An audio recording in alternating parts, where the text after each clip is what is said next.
नमस्कार फ्रॉम ईश्वरपूर. तर आज माझ्यासोबत करायला गेले गणपती आणि झाला मारुती अशी काहीशी गत झालेली. पण त्याच्या अगोदर सकाळी आंघोळ झाल्यानंतर पहिल्यांदा बॉडी लोशन लावून घेतलं. त्यानंतर ईशालासुद्धा आंघोळ घालायची होती, त्याचीच तयारी इथे करून घेतली. तिचे कपडे वगैरे काढून ठेवले. त्यानंतर ईशाला आंघोळ घातली. आंघोळ घातल्यानंतर ईशा झोपली. झोपल्यानंतर मी पहिल्यांदा इथं फरशी पुसायला घेतली. आता बसून फरशी पुसण्याचे 2 रिझन, ते म्हणजे माझा मॉपसुद्धा खराब झालेला आहे आणि फरशी खूपच घाण झाली जी की मॉबने निघायची नसती, त्यामुळं मी बसूनच फरशी पुसत होते.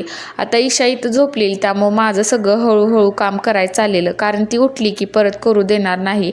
त्यानंतर माझा भिंतीवरचा हा वॉलपीस भरपूर दिवसापासून निघून पडलेला, तो व्यवस्थित केला आणि बसवला.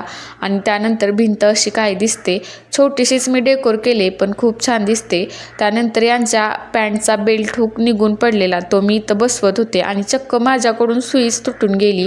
त्यानंतर मला ह्यांनी सकाळी जाताना सांगितलेलं मला आज साबुदाणा खिचडी खायची आहे तर भिजवून ठेव. तर भिजवायचा माझ्या लक्षात नव्हता, पण माझ्याजवळ इन्स्टंट शाबू होता. मला वाटलं तो लगेच भिजत असेल पोह्यांसारखा, पण मी नंतर सर्च केलं की त्याला 4 ते 5 तास लागतात.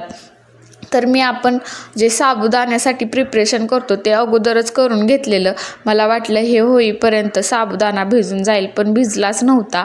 आणि त्यानंतर मी यातच जिरे आणि मोहरी, त्यानंतर हळद ॲड करून पोहे टाकून घेतले आणि यालाच बटाटा पोहे बनवले. आता हीच माझी गत झालेली की करायला गेले गणपती आणि झाला मारुती. चला बाय. आवडला असेल तर नक्की लाईक करा आणि फॉलो